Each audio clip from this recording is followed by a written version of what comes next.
Since 1988, Whitetail Institute has been perfecting annual and perennial seed products specifically for hunters who plant food plots. Their seeds have been engineered to be palatable, high in protein, and extremely attractive to deer. Whether you live in the Deep South or Midwest farm country, they have products that will help you grow your best food plot yet. For more information about their seeds and their blends, visit whitetailinstitute.com. Enter the discount code SE15 for 15% off. Ladies and gentlemen, this is the Man Therapy Podcast.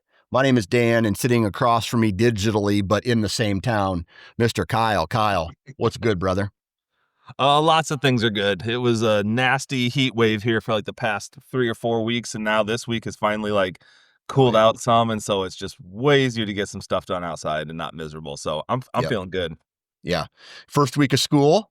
Any final thoughts as we close up the first week of school of the year? Praise the Lord. Yeah. Get them back to school, man. Like, my kids are awesome, but holy crap, by the end of the summer, they are just crawling out of their own skin, and nothing that they thought was fun at the beginning of the at the beginning of the summer is fun by the end of the summer, and all they do is fight with each other. So see ya. Go have a ton of structure. That's what they need. Yeah. My taxes are going to basically have someone else deal with that stress. Yeah, right. Yeah, man, we had before we started recording, I kind of talked about our first week of school. It was pretty good. I mean, minus a bus fight on the bus. Mm-hmm. Like, it's crazy when your life is so chaotic that when there's a fight between two kids on a bus, that's an okay week for you. Like, it's crazy. Like, my son and another kid in our neighborhood got into a fight on the bus, and I don't know what's going to happen. I haven't gotten any letters in the mail or anything like that about if there's going to be punishment or who's getting kicked off the bus or if it was even noticed.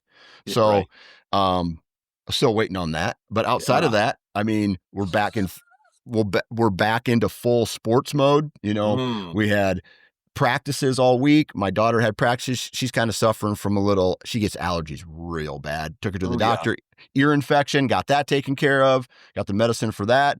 And we're winding down today is Friday as we're recording this, and we're winding down into the weekend. College football is kicking off, and that is my favorite sport to watch. And outside of that, man, it's back to the fall schedule. Yep, that's right. I'm ready for it. I'm ready for it. There's too much no structure over the summer, and we tried to do a ton of fun stuff and keep it loose and stuff, but and I kept having health issues that messed up in May, I cut off the end of my finger in my son's dirt bike chain and sprocket, and so then that limited what I could do for like a good solid month. And then a little more than a month ago, I got Bell's palsy, which just like totally paralyzed the left side of my face. And then also like made it takes a lot out of me to do anything. And so that ate up like, a good solid month of my summer. So I'm ready for all the health stuff to be done and just get back in the flow, and hopefully no more of that crazy health stuff. And I can just like enjoy life with my family now. Yeah, that's the same thing I'm going through. Yesterday, I had a cortisone injection into my left shoulder, and so I had to deal with that. Next week, I go in for the cortisone shot into my knee. Yeah, and so like, dude, I'm falling apart here at my age, and I'm just like, what the hell is going on, man? So by stocking cortisone. Yeah, exactly right. Go ahead. No, go ahead. Finish your thought. One benefit from my health stuff is my son, who is 7 years old, he's stepped up to start mowing the lawn. Yes, because that's pretty freaking cool. Because like, that's not easy for him. The bar for the handlebar for the mower basically comes up to his chin. And he's just like out there mowing, and he does a good job and doesn't give up, and he's strong, and he's open to me teaching him how to do it and stuff, and that's really nice because I've wanted to do it, and I just, for my health stuff, wasn't able to. And my wife's a trooper, and she even likes to mow the lawn, so she would step up and do it too. But it's just really neat that he stepped up and wanted to do that, and I paid him some money, so that's good. But yeah, that was just really nice because it's kind of neat when you can see your son and your kid, not just your son, but your kids like stepping up to do stuff. Like that's like a milestone to me. He Yeah. mowed the lawn. Like that's pretty cool. Right. That's a fact. That's a fact. Yep. Yeah, my oldest boy, he started mowing the yard this year. But I'll be honest with you, I enjoy mowing the yard. I've always enjoyed I, mowing the I don't lawn. know why. I just enjoy it. It is a time to get outside, be physical, move around. Mm-hmm. Um, it's like the satisfaction of making your house, your property look a little better too. I Agreed. don't know what it is, but if I Agreed. was like, had to choose between mowing the yard in 90-degree weather versus like doing the dishes or laundry, I would rather mow the yard. Yeah, I think I would too. It's so Yeah. satisfying to see. It's one of the only. It's an example of a thing that you are doing something. You can see your work improving, the thing improving as you go. Yeah. It's like I'm a counselor, so I don't get to see like the 1-to-1 ratio of we talked about this thing and things automatically got better for my client. But Yeah. this mowing the lawn is like I did one stripe and now that one stripe is done. I can see the Exactly. progress as it happens. It's awesome. Yeah, for sure. Um, so there's that part of school's back in session. We're getting into the fall seasons here. Cool. I want Uh-huh. to I want to before we get into the topic today, Mm-hmm. I want to talk about humor, Mm. okay? Okay. And Hate. you hate it? You hate laughing and having fun? Yeah. Ew, gross. Yeah, we'll try to get through this part of it.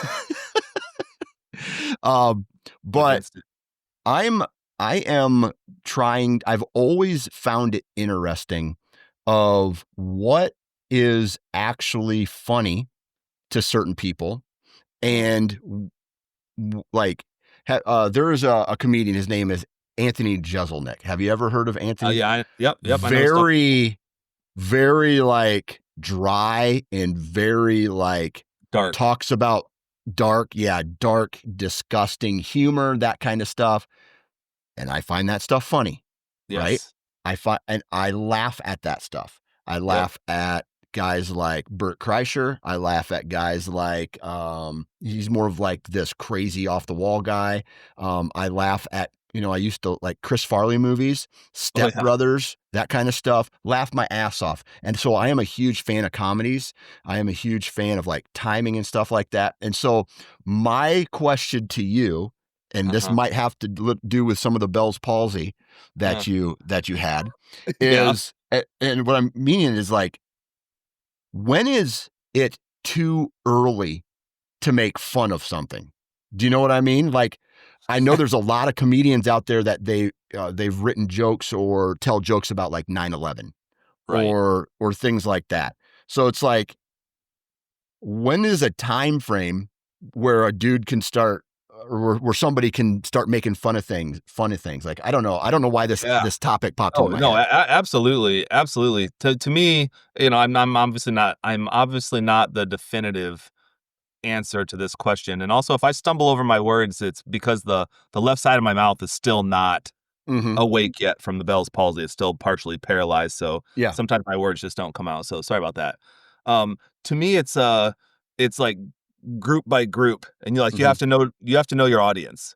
So 9/11 happened. There might have been some friend groups that were like joking about it in real time. Yeah. Because they're that raw and they removed from New York City type of deal. Yeah. Yeah. More than likely. I wouldn't do that. I bet there's some raw New Yorkers that were, who knows, man. But anyway, point being, that's probably a really crappy example to use 9/11. But I think like with your closest people if you know someone else really well, then I think the sooner you're able to joke about a thing, and you might even have like just like your one person that would get a kick out of that one dark thought you have. So you're not sending a text to the group chat. You're just sending it to this one person that will get a little chuckle out of it. And you're like, I wouldn't even want anybody else to see this text, know? Or you might have your group text of buddies that you're like, oh yeah, this is just the perfect place for this joke. And so you do. But you might have another group of friends that you would never want to see that text.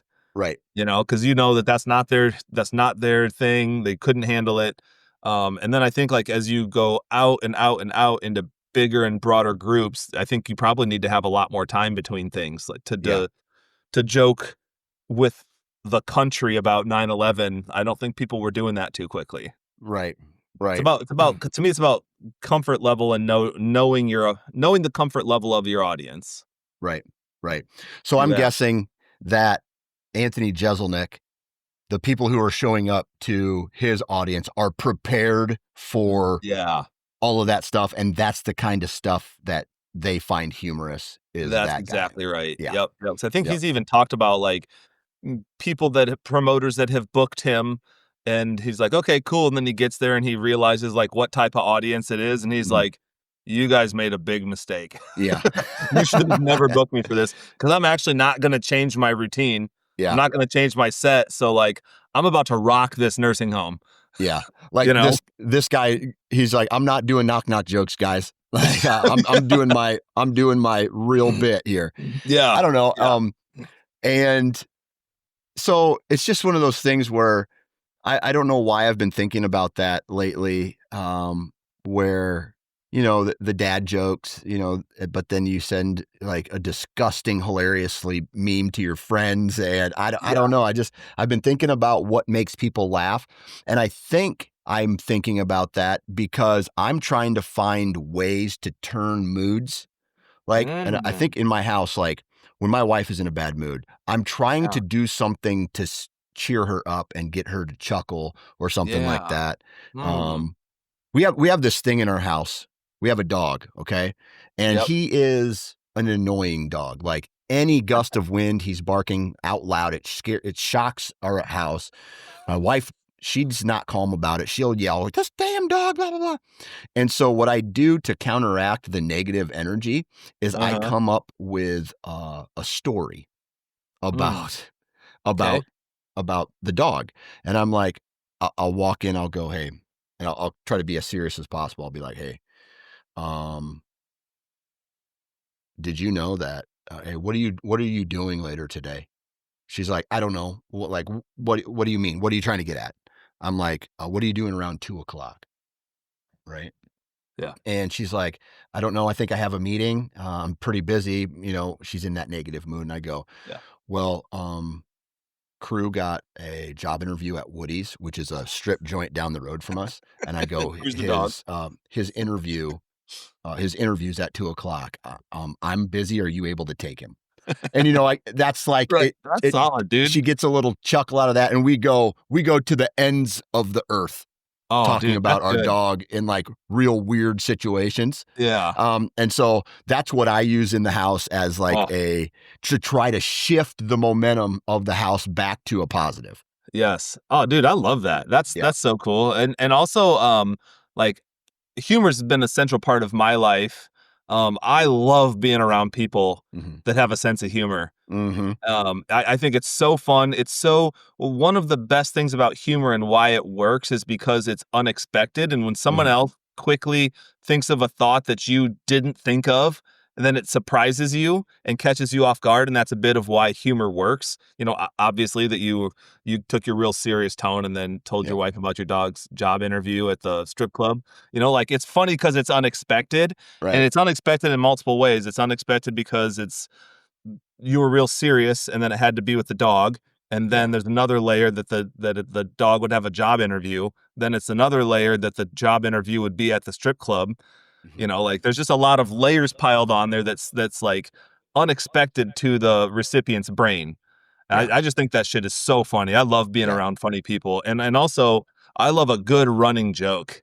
Like that you guys have that running joke that you can bring up anytime, and you could bust that out anytime. I think that shit is so funny. Yeah. I and I think it's like an icebreaker between friends that haven't seen each other for a long time. It's like, hey, do you remember when that one kid in 6th grade or 4th grade dropped a dictionary on the other kid's head, and he, like all these things, and everybody's like, that was funny or whatever. Oh yeah. Not for the kid who got a dictionary dropped on his head, but still. Right. But yeah, dude, I love humor. Can I be honest with you for like just full disclosure here for a second? Go for it. one of my favorite types of comedians are black comedians who do impressions of white people. Oh, I dude. laugh so hard, like Cat Williams. I'll Like send you Cat some links, Williams, dude. he is I one of the love when I love it. he's oh dude, I absolutely fall over laughing at Yeah. that guy's comedy. Yeah. Especially when hilarious. when they do well, like my favorite bit he did, one of them anyway, is like when uh like a black uh a black dude accidentally dials a wrong telephone number I and know gets a the white exact dude. yeah. Have you seen that one? Oh, it's so funny. Or he's Keep like, going. well, let's try to figure this out. Let me help you. What do you need from me? Like, it's just, You dialed 214 and I'm 216. That's okay. yeah. So go ahead and call the other number. If you can't figure it out, call me back. We'll figure this thing out. We'll figure it out. We'll figure it He's out. like, white people are so nice. Oh my God. Yeah, but the white voice is hilarious too. When any black comedian does white voice, it's so funny. Yeah, exactly. I don't know why I laugh. And then there's this other comedian who makes is a black dude, but he makes fun of his he's like, he's got a brother that must be special needs, and he does an impersonation of him. Oh my God. I'll sit there and cry. That's how hard I laugh at this dude. But anyway. Yeah, send me some links after this. I'll send you some links. That's right. Humor. I love humor. I love laughing. I love going up and watching clips, whether on YouTube or pulling up an old movie if I'm ever down, and then just like, right? Like, oh, I love it. One running joke that I have with one of my friends is like, whenever a celebrity dies, it's kind of a race between us to do this. When a celebrity dies that we think the other will know, then it's like a race to see who can text the other one first. So like, I'll text him and I'll say, I killed Ozzy Osbourne. Yeah. Like just wanted you to know before it hits the news, and then he'll see like, oh, Ozzy Osbourne died at age 76. So that's the joke, is like to text as soon as you possibly can. As soon as it happens. Okay. Yeah, saying that you killed that celebrity, so that then they see it on the news and they just have to laugh. So what happens if that celebrity has been murdered? Yeah, right. Well, it's probably even funnier to us, which is dark because it's not funny, but right. Long story short, laugh. That live, laugh, love, and I just emphasize the laugh part of that. Yeah. Yeah. No, I totally agree. And you're so right that humor is a really powerful tool to use to turn the mood. Yeah. Yeah. I think that's really wise of you. And I know that about you too. I think when we first met, I found you to be funny. That's a thing that draws me to people if they have a good sense of humor. And then you can tell if somebody can take a joke. You can also tell like how dark you can get with somebody and how far you can take it. And it's like kind of fun and exciting to like find out where that line is without crossing it too far. Yeah. So I think I told you at I don't know if it was you or maybe a different podcast I did. We have some mutual friends, and at one of their parties, I ripped a joke that did not go over well at all. And, you might have even been outside and I was inside with a different group. And I just, like when the punchline, the setup is just there. It just lands right in your lap, and you grab that golf club and you tee that son of a gun off. I swear to God, if you were there, you would have laughed your ass off. But the other people who were there did not laugh at all. And my wife was like, "Oh my God, I can't believe you said that." Like, she got pissed at me. That's the worst. Yeah. That's the worst. Yeah. Whatever. Yeah. I don't need more friends. That's right. Oh man, I've been there lots of times. Yeah. Well, you got to take risks too. Yeah. Yep. You got to take risks. You got to take risks. I kind of wonder if that's like, I've been diagnosed with ADHD late in life, and like a big part of ADHD is impulsivity, and I've always been extremely impulsive. And I think that I don't think that everybody, like all comedians, have ADHD or anything like that, but I think a lot of them do. I think a lot of comedy takes impulsivity because you have to just be really free flowing with your thoughts, and be willing to just say the shit right off the cuff. And like you said, like the moment gets teed up just right for you, and you have to have like you have a thought that springs into mind that you that you can just say. I think that takes a lot of impulsivity, and I think it's I was gonna say it takes courage to say the things. That's not necessarily true. Sometimes people just say them without being courageous about it, but Right. I do think it's a little courageous to just allow yourself to be just that open and that Mm-hmm. pure and that free flowing. I wonder, like, people that I wouldn't consider funny, and not that they're not funny, just that I don't know if they are or not. Like, I wonder, does the average person like think of jokes and think of funny stuff to say and they just don't say it? Yeah. Like it pops in your head. I'm sure that people are disciplined enough that if something happens like that where that you could crack a joke, it would rule, but they're in a place where they're way more maybe mature than we are, or they are in a state where they have enough self-control to be like, this is not the time and place. Right. I'm currently at a funeral. I should Yeah. not crack a joke like that, you know? Yeah. I need a little more of that. Mm-hmm. Mm-hmm. I need a little more of that self-control stuff. Yeah. Overrated, right? Yeah. Overrated. Yeah. That's I I basically had go a ahead. I had a buddy's dad in high school, and I think it ended up getting him in trouble a couple times. But he said we were talking about mottos one day, like the motto of your life or something like that, and he's like, "I live by this motto: if it feels good, do it." Mm, maybe, like maybe, but like I don't know if that's what you should do. Like I don't know if that's what you should do all the time. So Yeah. anyway, Oftentimes, probably not. probably not. Okay. All right. But Should we hard pivot? sure. All right. Hard pivot. We we were talking about the last couple weeks. We have been talking about how the definition of a man has changed, and I don't mean like all that other stuff. I'm talking about a man, a real man, and how that definition has changed throughout the course of um, since the 50s or even before Right. that and things like that. And so you brought up this topic, good guys, right? Yeah. Like, Yeah. what are good guys? So I want you Yeah. to explain to us a little bit about the setup here for this conversation and what you're trying to get through here. Yeah, absolutely. Like where are all the good guys at? I I hear so much in the media and so much online about toxic masculinity and about Mm-hmm. how men suck and men are so shitty and all this man bashing stuff, and there's also a chance that I hear a lot of it due to the um kind of the the career that I'm in, and I'm in like the social sciences, and very I run in a lot of very very liberal circles, and actually I like a lot of that. Mm-hmm. um but it's never ever clicked. It's never felt right with me. I could never fully get on board with this, like, oh, men suck, men are all these horrible things, because I know so many good men. I know so many men that I like really look up to, really respect. I mean, I just, or even just around our little town, if I took a ride in our golf cart, I bet I would wave at 5 different guys that I'm like, that's a really good dude.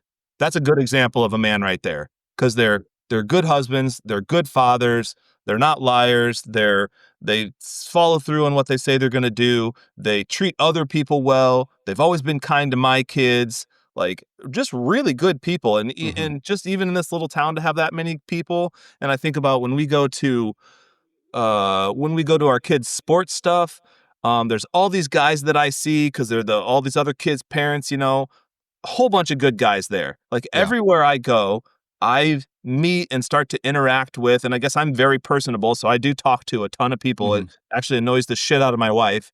She's Yep. like, "Can you just sit by me?" I'm like, "I see you all the time." Yeah. There's all these other people to get to know, right? So I'm like Right. always up chatting with the other dads and stuff. And there are a lot of really good dudes out there. Mm-hmm. So I just I'm curious how the social narrative of men suck, um, is impacting good guys, or if good guys are like finding a way to tune that out or unhook from it. But I don't know. Do you buy into this idea that men are bad and men are evil and men suck? Do you want me to be honest with you? And this might even help help define this definition. Yeah. This conversation that we're having, a real man doesn't give a fuck about toxic masculinity, right? I don't know what toxic masculinity is. I think when the people who say, oh, this is just toxic masculinity, I think what that is other people's insecurities looking for some type of reason to justify where they're at in their life. And they're going to look to blame it on a man. Now, listen, if you know a guy who beats his wife and beats his kids, that's a douchebag, asshole, whatever you want to say, right? That's probably a definition of toxic masculinity, right? Yeah. That's like the word isn't masculinity. The word is toxic, right? If this person is a drug user, that's a toxic trait. If he is an abuser, that's a toxic trait, right? Yeah. But all this other stuff about because one thing that I have learned, a good man also has to be the bad guy sometimes, right? And what I mean by that is has to be the bad guy to their kids. No, you're not getting that. No, I'm sorry. We're not spending that kind of money. No, we are not going to do these things. I'm not going to do this. No, you're not getting a phone. And even to the wife sometimes, and this is the hardest. This is where I feel like in a marriage, there's a lot of headbutting that goes on because of this, where a man, this is going to sound bad, will say no to something to save his wife from a bad decision that might not be well thought out. Now, does that make me a toxic, mean I'm toxic? I don't know. To some people, I'm sure it is. Oh, women have the right to choose. Women have the right to do. Yes, they do. And you're right. But this isn't one person's opinion. This decision's made by two people. And there are times where I put my foot down. And there are times where my wife puts her foot down. Right? Yeah. And we have our boundaries. And I think what happens is people look at these boundaries as one line in the sand. And they'll look at that and they'll go, oh, well, they never allow their wives to do this, or they never allow, whatever. You take that however you want it. I think toxic masculinity is a complete load of bullshit. Right. So I respect that perspective. I like how you're teasing apart toxic from masculinity. This is not my original thought. I heard somebody explain masculinity, like true masculinity is protective, and pure masculinity is leadership and courage and responsibility and love and resilience and kindness and respect, preparation, and humor and stoicism and providing, and that's masculinity. And to me, then to have the idea of toxic masculinity is when there's a guy who wants to use masculinity as an excuse or a cover for the toxic shit that they want to do. Yeah. Then I'm okay with somebody calling it toxic masculinity. Give me an example. Yeah. Toxic masculinity, if a kid gets hurt in a game and they're legit hurt, and the dad comes in and is like, we don't cry, we don't show weakness, we don't show pain, da da da da da, and this kid's fingers bent the wrong way, it's at a right angle or something, and the dad's yelling at the kid for a very natural response, but he's using men don't cry, men don't show weakness, men don't da da da da da. It's I think you're kind of that's not, to me, that's not how you're supposed to be using masculinity. And that's different from if you can tell your kid's not hurt at all, then you might respond to them a little differently. But if your kid's obviously hurt and you're just screaming at them that men don't do this and men don't do that, to me, that's an abuse of masculinity. Does that make sense? Yeah. And I think there's two sides to all these stories. I think when you boil all of this down, it kind of just comes down to assholes, right? Yeah. What kind of person? Now, I'll preface this by saying I know some guys who have asshole tendencies. They're barking at an umpire at a baseball game, what are you doing? That was but they're a good dad. Right. outside of it, right? Right. And so I'm sure there's little bits and pieces. There's no perfect human being, right? Yeah. There's little bits and pieces of all of these character traits that, and I think what happens is we as a race of people, as a human race, we try to find the one thing that is wrong with a person and try to exploit it as opposed to celebrate all of the other parts that make people good. Yeah. Because I'll tell you this, there are toxic feminists out there. There are, on the complete opposite side of masculinity, there are toxic, whatever the case, whatever, fill in the blank. Yeah. There's toxic versions.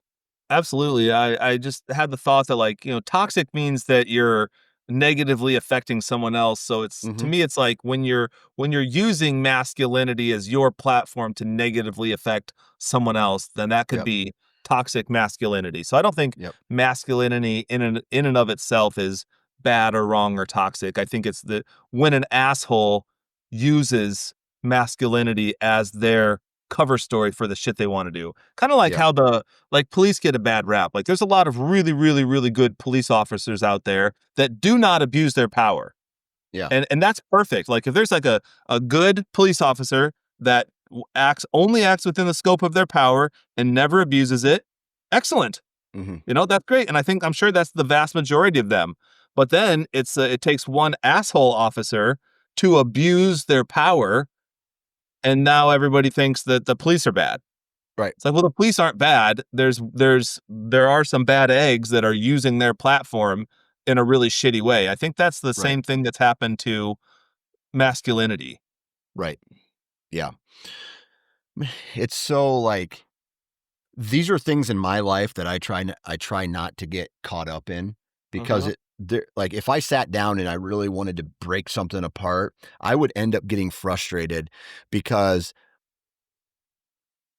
I disagree with mainstream things. All right. I don't know what you would call me, maybe a little old school of how parenting should be, about maybe the roles of a husband or the roles of a father, and the roles of the community. Like, call me maybe a little bit old school. And I think what you have is, when you have these new ideas and a group of people who are so vocal about certain things clash with what I'm assuming is the majority of people, then you have guys who are just like, God, I am just beaten to death with this shit on a daily basis. You hear crazy stuff on the news, and it's like, when you hear saying like all men are bad, well, I can tell you right now, that's not true, dude. That's not true at all. And there are times where, man, I've walked into a coffee shop before, and I felt uncomfortable because I honestly felt like I got different service because I was a white man, right? And I'm just like, what is going on here? Like, I did nothing. I didn't judge anybody. I walked in, got a cup of coffee. Ew, look at that guy. Look at that guy. What has he done today? What crimes has he committed against society? What privilege has he used? And I'm just like, oh my God, shut up. Like, I don't want, like, when I get older, I'm probably going to start saying shit back to people, like, because I can't help it. Like, there's going to be this filter that I currently have that will be removed somehow just because of age. And I don't know, man. Yeah, you'll go full Clint Eastwood on him. She's like, Clint Eastwood's movies have been getting more and more and more less filtered. Yeah, exactly. Exactly. I don't know that far, right? But like, man, just like, I just hate when a group of people puts labels on other people that aren't true. Yeah. Right? All people are this. All people are that. All people are a certain way. Well, that's not how it is, man. So that shit frustrates me. No, I agree. I think there's a lot of division that doesn't need to happen. I think it's wrong to deny history. I think it's wrong to deny that things that have happened historically would impact people now. One thing that I don't like that I see is when people are like, oh, well, basically, like, get over it. Like, X, Y, and Z happened to people like you 50 years ago, but that shouldn't affect you now. Well, I actually think there are still ripple effects of Yeah. those types of things. I just wish that it wasn't like the central focus so much of the time. Hmm. Because I think it prevents us from figuring out commonalities and ways to get along. Right. I also don't like being lumped in with like shitty people either. Oh, Like, 100%. like I've had to bite my tongue in conversations where it didn't feel air quotes safe to speak up. And when I say it didn't feel safe to speak up, what I really mean is like I knew that people around me wouldn't align with what I said, and I also knew that there was like nothing to gain from speaking up and that I might only alienate myself, so I just Hmm. chose not to. Yeah. If people man bashing and things like that, that I would just kind of, Yeah. depending on situation again, bite my tongue. Yep. And I think that's bullshit. It sucks for anybody to feel that way. 100%.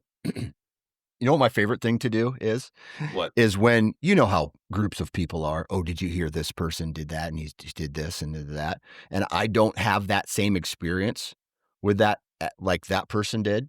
I Yeah. will straight up voice my opinion on everything and I will give the exact opposite result. So like if let's say we were in a group of people and somebody brings up Kyle. Oh, did you hear Kyle? He's this, he's that. I'm like, dude, I don't know that version of Kyle. Kyle is a great guy. I love him. He's a awesome dad. That's like a great person for this community. Like I will go above and beyond to back my version of that.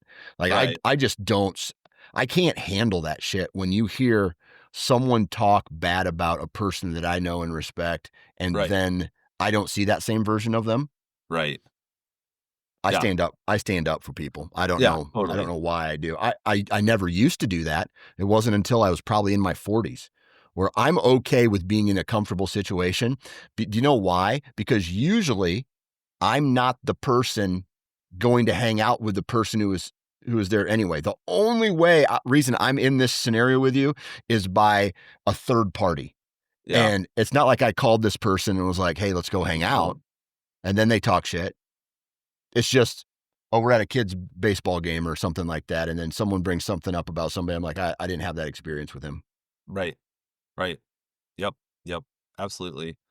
Yeah, that's a thing specifically that I admire in people who speak up more often. I do speak up to defend my friends, but there's this idea of the conversation after the conversation, and you'll get it right away. So like, let's say that there's like a really difficult conversation being had, or one that's like around some tense stuff, and like everybody's trying to like figure out how to navigate this and say what they think, but not step on toes and da da da. So that's a conversation, and then like let's say that it's like a staff meeting at work, which you and I don't have to deal with anymore, but Yep. you can understand the premise of a Mhm. staff meeting. Hey, we're going to talk about some sensitive, important shit in staff meeting. All right, this is going to be really tense. Let's do it. So the staff meeting happens. There's a bunch of tense stuff discussed. And then once the staff meeting's over, everybody like goes and breaks into their little groups of people that they're actually comfortable with. And then Mm-hmm. they have the meeting after the meeting. Right. Like Right. everybody goes and finds their little office friends that they actually feel comfortable with. And then they all like they close the door. And once the door's closed, they all say what they actually think. Mm-hmm. And I call that the meeting after the meeting. Mm-hmm. And I that was starting to make me sick Mm-hmm. at a previous job that I had. And not judging other people, I was mad at myself for doing that. Mm-hmm. And so I had the thought to myself, like, shit, dude, the stuff that you talk about in the meeting after the meeting is the stuff that needs to be talked about in the meeting. And so I made this pact with myself. Basically, I made this decision, like, Kyle, if you think you're going to end up talking about this after the meeting with your group of trusted friends, you need to take a deep breath and say it in the meeting. Mm-hmm. And it was scary. It was Yeah. scary. I'd be like sweating and like knowing that like maybe what I was going to say wasn't going to be popular or wasn't going to be well received, but I was like really sick of biting my tongue. Yeah. And so, I probably didn't do it perfectly, but I know I did start to express my true thoughts more often. And luckily to my surprise, I got support when I did those things, because I always had I don't know where this comes from in me, but I have this like sense of not wanting to get in trouble, not wanting to upset others. I'm sure that's probably rooted in getting praised for being a good boy when I was a kid. But that's a thing that I'm trying to root out of myself, Yeah.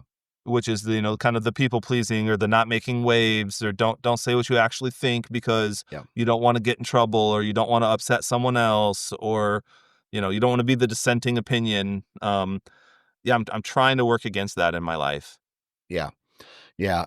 And that kind of ties back into the definition of a good man, because a good man has to be able to navigate those hard situations like that on a Hmm. daily basis, right? Yeah. Yeah. I think what it comes down to is decision making, right? What makes a good man? Hmm. I'm married, so I probably shouldn't go hit on this chick at a bar when my wife's not here. That's Right. probably a good decision. Yeah. Um, I shouldn't berate my kids if they make an honest mistake, right? You can get mad at them for stuff, but you also have to educate them on the right way to do things as Yeah. well. That's a definition of a good man. That's a Yeah. characteristic of a good man.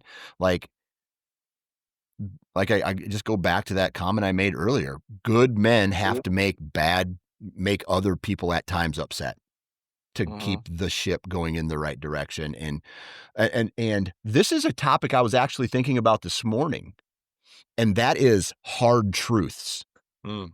Does that Mm. make sense? Like, Oh yeah. there are people who just cannot accept certain things.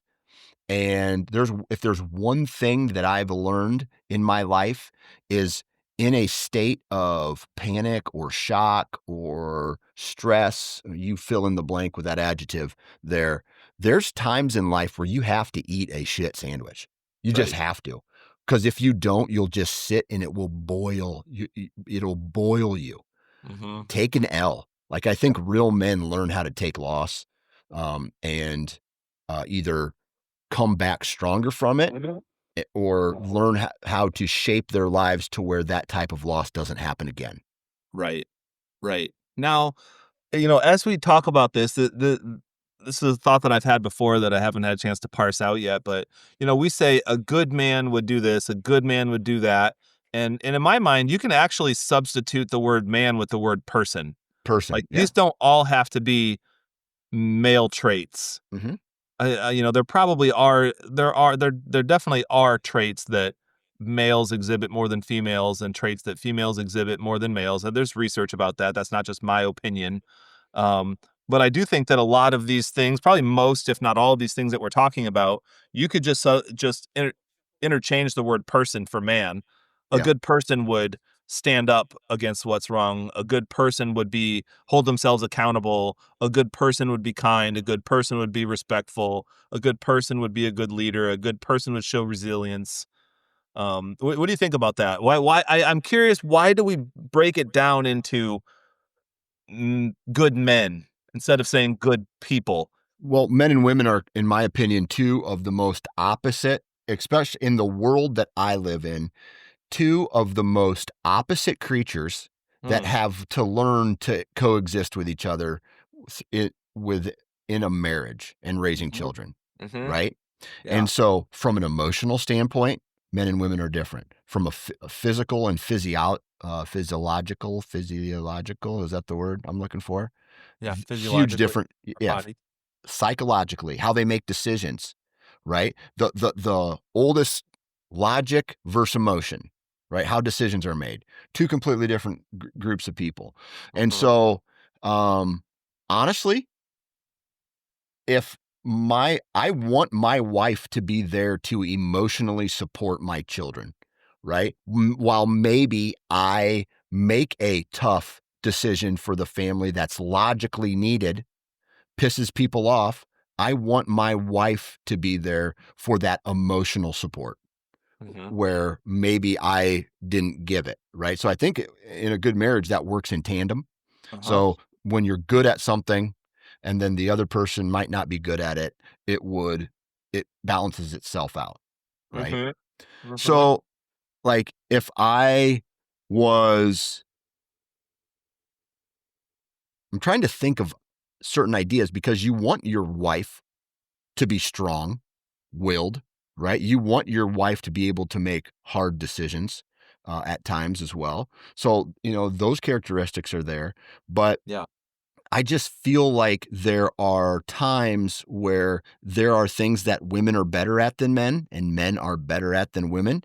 And when those two people get together and complement each other in a marriage, it just works out better. I don't Yeah. know if that answered your question. Yeah. I think that's part of it.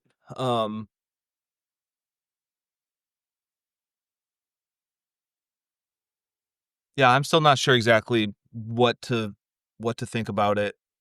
Yeah, I mean, but it's just like someone falls down, help them up. A good person would do that, right? Just Right. a good person would do that. You see someone crying in a corner and like, hey, dude, are you okay? A woman going over there, are you okay? Right? That's good person.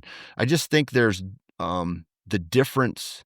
There's probably strengths and weaknesses is more of what I'm getting at, as opposed to a good man, a good person. The only Yeah. reason that I'm emphasizing men is because the title of this podcast is Man Therapy, right? Right. And Right. But I'm the not. reason, absolutely. But the reason that we titled it Man Therapy is because we do this. Yep. And humans do this. We group ourselves. Yep. Like we notice differences and we group ourselves. And we do it in every single aspect of Mm-hmm. everything. We're constantly grouping ourselves. Yeah. So and that's just one of the most obvious is by gender. So Yeah. male and female, which is another interesting conversation to have, which is like, why do we have gender and sex? And why not just call everything by sex and then say there's a spectrum of each sex? Like gender's an interesting topic in and of itself. I don't know. And then you get into certain scenarios where like this stuff just is over my head. Yeah. And, if you want to boil it down, and I say this a lot, I just say this a lot to my wife, and I'm like, I like hanging out with so and so because they are a good person, period. Right. Right. Right. And that, I guess what that does is goes beyond the man and woman thing. Right. Mhm, It mhm. goes beyond skin color. It goes beyond, political views. It goes beyond that. Are you just a good person? And I think actions speak louder than words. So Yeah. maybe a good person doesn't have a good definition on it from an action standpoint. Yeah. A good person just behaves a certain way. They carry themselves a certain way. They, despite their beliefs, they still go out of their way to help others. And they also have to make hard decisions that they know are going to upset friends or family. Yeah. Yeah. Absolutely. I think I have, as we talk about this, I respect people who align with my values, Mhm. or anyone else's values that I respect. Mhm. If somebody's living out their values and I respect their values, then I respect that person. Right. And if they don't, then I don't respect that person, even if they're largely like me Right. in lots and lots and lots of ways. If they don't behave in ways that I respect, then I don't respect that person. Yeah. Right.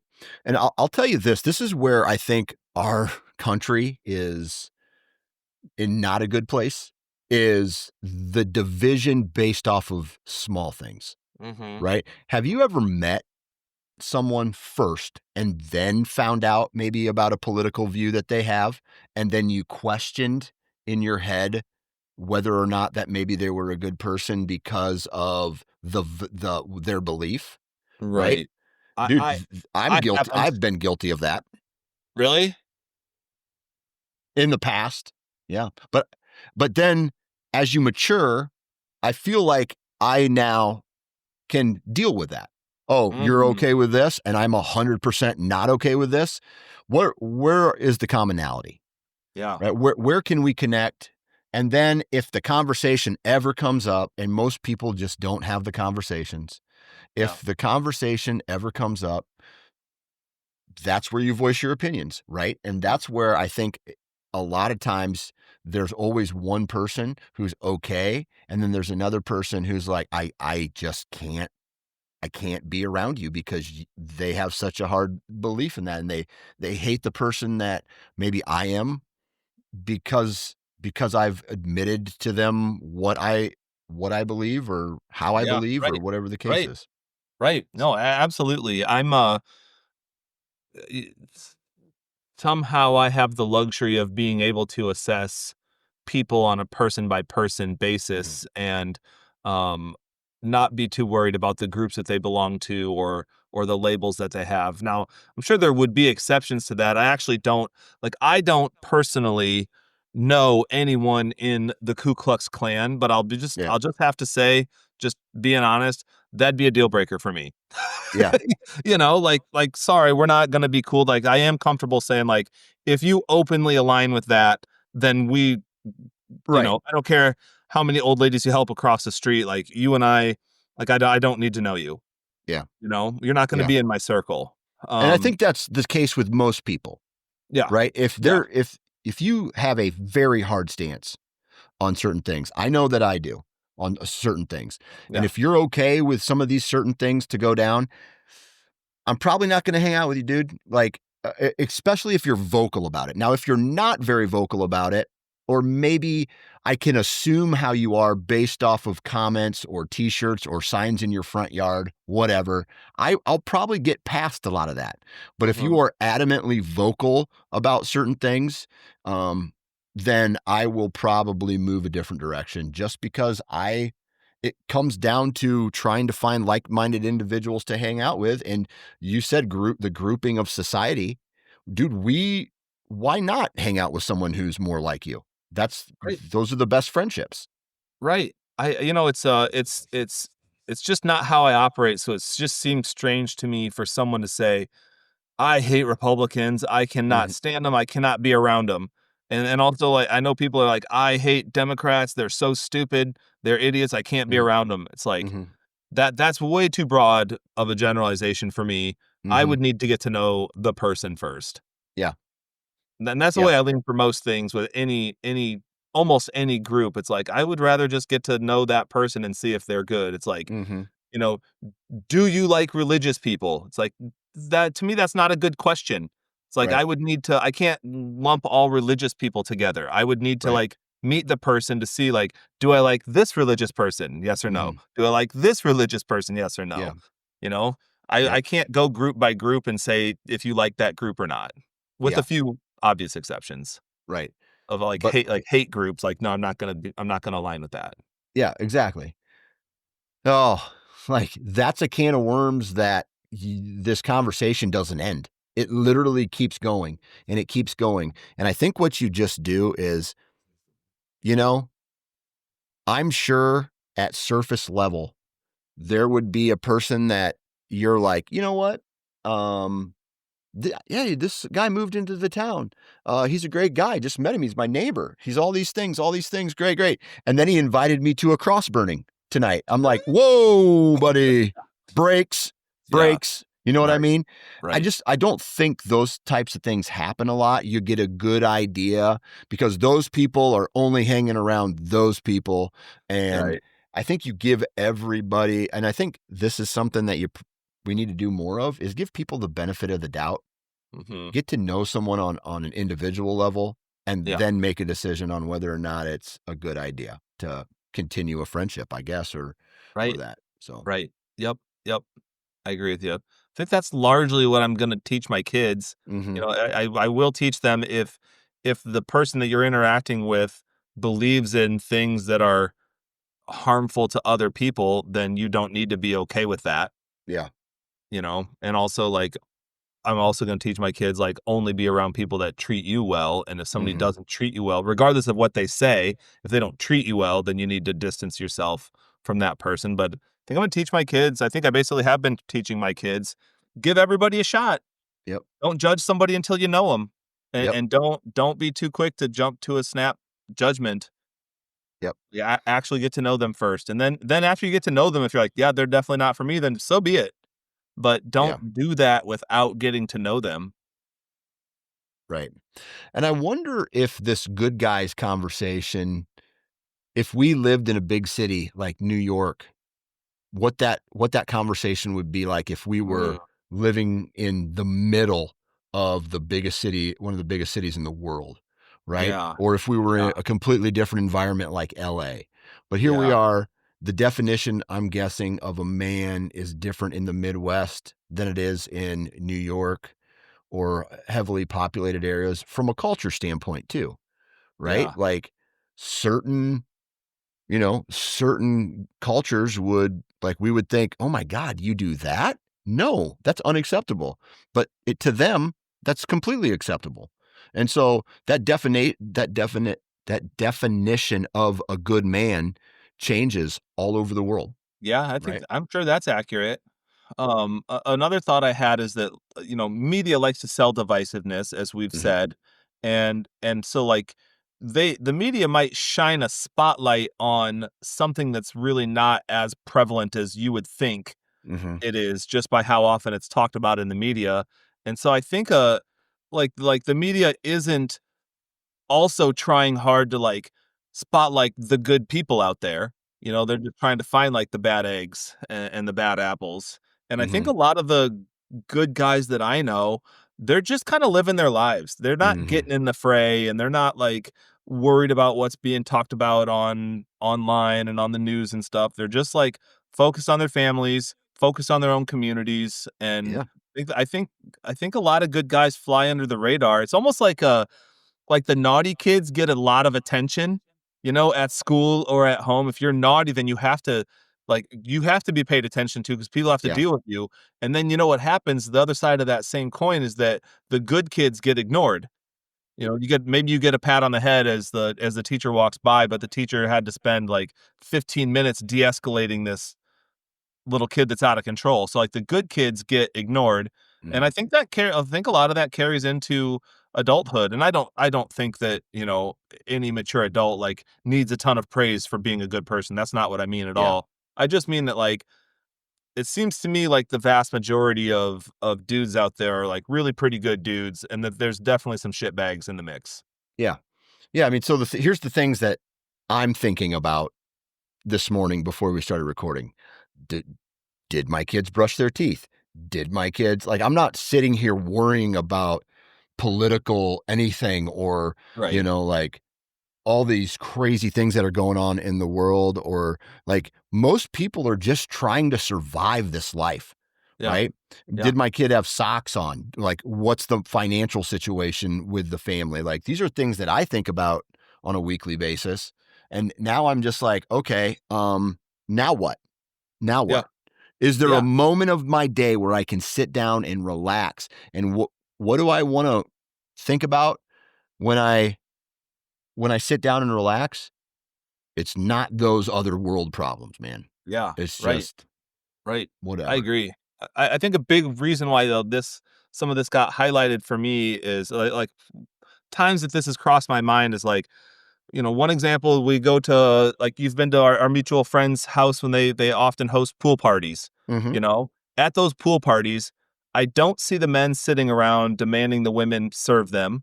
I Right. actually see the men like jumping in the pool and playing with the kids and Yep. grabbing a snack for their kids and taking their kid in to go to the bathroom and like, Mhm. just like being super present and being good dudes. And then, when I go to like, I'll take my kid to the trampoline park. And what do I see at the trampoline park?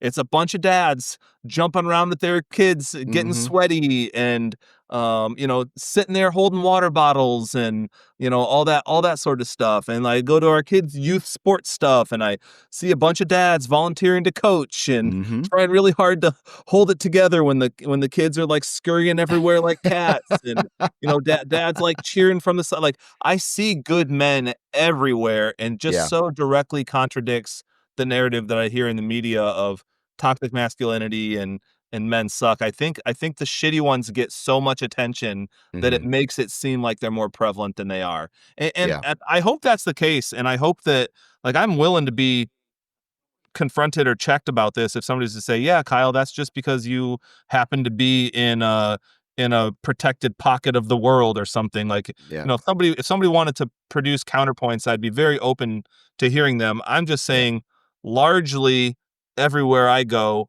I see good dudes being good. Yeah. Yeah. And I know there's shitbags out there, so I'm not trying to say that there aren't. Yeah. Yeah. But that's the thing with any group of people about anything, right? This group of people are bad groups of people. Well, one or two are bad groups of people. Yeah. Right. Not everybody. And so that's just life, man. I mean, like, one thing that my dad had taught me when I was younger is that the world is filled of assholes, right? And you have got to learn how to navigate around these types of people, because sometimes you have to work with them or live next to them and all of this, like all that stuff. And if you get offended by these types of people, where you are forced to be in the same environment as them, your life will be hard. Yeah, I agree with you. Yeah, I think that's a part of maturity is seeing the world for what it is and not through your own wishes for what it would be. Right. Yeah. Right. I agree with you. Absolutely. Absolutely. Being realistic. Well, any final thoughts on the quote unquote good guy? Nope, that's not to say it won't come up again, but no, I think Yeah. I'm glad that we had a chance to talk about it. I did want to check on you, and now we're changing gears again. I did want to check in with you about our accountability. Yes. So we decided last podcast we kind of made a pact with each other to check in with each other, to hold each other accountable regarding our own health. Yes. And since then we've been, we've crossed paths and we've been texting. How you doing, dude? I'm doing okay. Right. I would say that over the course of the week, my net sugar intake is down compared to what it was before we started having those conversations. Yeah. And this is me, and this is just an excuse, right? But I find myself going in phases where, dude, really good, really good. But last night I had a Hershey's bar and a graham cracker, right? And I probably ate more supper than I probably should have eaten. One of the kids made a burrito and then didn't eat it, and it was going to get thrown in the trash. Oh, I know that. So what did I do? I ate it because for some reason in my dumbass head, I'm going, this is wasted money if I don't eat this. I know. Right? And so I ate it, right? I also, these are all the bad things. I also have not gotten to the gym and done physical workouts as much as I was hoping to this week and this is where the excuse comes in, right? I could tell you that I had to go coach 4 teams. I could tell you coach my 2 boys. I could tell you that I had my couple of these days were derailed due to kids getting sick and having to go to doctor's appointments and unexpected trips to unexpected places. But again, I have 20 minutes somewhere in my day to do some push-ups, sit-ups, or squats or things like that. And I made the decision not to do it. Right. So am I trending in an upward direction? Yes. But am I trending in that upward position at the rate that I think I should be? No. Okay. Fair. Now, I appreciate the honesty. So if we're thinking about the goal is to get to the top of the mountain and we can't give up and sit in the middle of the path and have a pity party because we're not doing it like as fast as we think we should be, how do you what's going to be your goal for this week? What do you want to focus on this week that will make your journey a little bit better? Yeah. So getting that shoulder injection is going to play a huge role in that. I was dealing with some pain that I just, like, if I go and try to do these upper body workouts, and even doing a push-up is a struggle at a certain point. Yeah. And that cortisone shot is going to help me be able to do these things with less pain. And I think now I'm going to be able to go, okay, less pain, let's go. Yeah. Yeah. Good. Okay. So you're anticipating this coming week, you'll be able to be more physically active and lift weights more. Yes. Okay. Yep. Okay. I also think that I'm trending upward, and I bet I'm more excited than you because my bar was lower than yours. Like, I'm pulling out of being in the worst shape of my life. I keep having these physical injuries that keep happening, these physical health issues that prevent me from working out. And then I use food as like a coping mechanism. I eat when I'm bored. I eat when I'm stressed. All of these things, which again are my fault. Like none of that's an excuse. I take full responsibility for all that. But I've gotten in the worst shape, the heaviest that I've ever been. Even if I'm not technically in the worst shape, but definitely the heaviest that I've ever been. And so to me, anything better than that is better. So since Right. we've started holding each other accountable, there's only been one day that I had sweets. Mm-hmm. I had a neighbor in town, but before we decided to be accountable to each other, I had asked a neighbor in town to make me a rhubarb pie. And I Mm-hmm. love rhubarb pie, and I basically never get it, but I had asked her. I was out on a walk and she was outside, and I asked her if she would do that. She's like, "Yeah, cool." Well, so then after we made our pact, she's like, "Oh, your pie's done." I was like, "Oh, crap. What do I do?" Yeah. So I'll admit I made the decision to have a couple of pieces of pie, and then I gave the pie to the rest of my family and didn't, like old Kyle would have definitely eaten that whole pie in a day, or certainly it would have been gone by the end of day two. Yeah. So it was, there was a day that I had sweets, and that was it. But beyond that, I haven't at all, and that's Yeah. good. And then outside of that, I've gone for walks and jogs and stuff that I definitely wouldn't have done. And in the past week, my weight has gone down a tiny bit, and I feel less like shit because I've had less sugar, and I have Yep. less acid reflux because I've had less sugar, Mm-hmm. and all of those good things. So to me, I'm starting to get a little momentum. You're not happy with your momentum, which I respect, but I'm like pumped that I'm getting any momentum because Yeah. we're going from like the floor to like being off the floor for me. So I'm Yeah. pumped. I like it. What's really hard is those workout classes that we were doing that were Mhm. extremely intense. Oh yeah. Uh, those going from that to where we're at now is just not even, you can't even relate to it. Right. Right. And so I think I'm looking at that as the standard when Mm. I shouldn't be looking at that as the standard. Right. Um, and maybe I need to get back into something like that to do that. And I don't Mhm. know when that's going to be. I'm trying to Mhm. juggle schedule right now. I'm trying to run, multiple businesses right now. Excuse, excuse, excuse. I just have to, I'm that guy who is just a jumper where it's Yeah. like, I just have to jump and do it and then jump and do it 2 days in a row. And then once I do that, then I'm in. Yeah. Yeah. So, What's your schedule like today? When are you going to be able to do something today? I have, after this, I have one more meeting and then I have to do two podcast uploads. And then Uh-huh. after that, it's gym, hopefully. And then I Uh-huh. have to pick my kid up from school so I can um, take him to a pitching lesson. And then Uh-huh. after that might be a hike.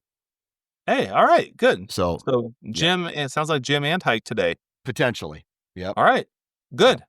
That's good. I'm definitely at least going to get a long walk in today. And Yeah. my long walk, and maybe I'll even try and jog walk. But we've got like a really good 3 mile loop in town Yep. that I just love, and it's got a huge hill Yep. on it. And I'm definitely going to get at least that in today, and Hell that'll yeah. be way more than I usually do. Hell yeah. So Hell that'll feel yeah. good. Yeah. All So right, I brother. appreciate Well, good luck keep on texting me. everything. Say Yeah, what? thank you. Keep texting me, man. Yeah, we'll do. Keep checking in. We'll do. All right, All man. right. You have a good one, and we'll talk to you next week. All right. Until Thanks. then, I don't know. Do we have a little out out I don't call think like so. a Not yet an outro. No. You you know usually just say, "Hey, like, find us on whatever platform that you find podcasts podcast on, app? and give us Yep. a 5-star review because that helps us get seen." I think you say Yep. that. Leave a comment if there's anything you ever want us to know, or anything you ever want us to talk about, or any constructive criticism, or if you think Dan's voice sounds stupid, you can leave a comment. I think those are usually the things that you say. Yep. All of that stuff. Have a good week. Enjoy your life, and we'll talk to you next time.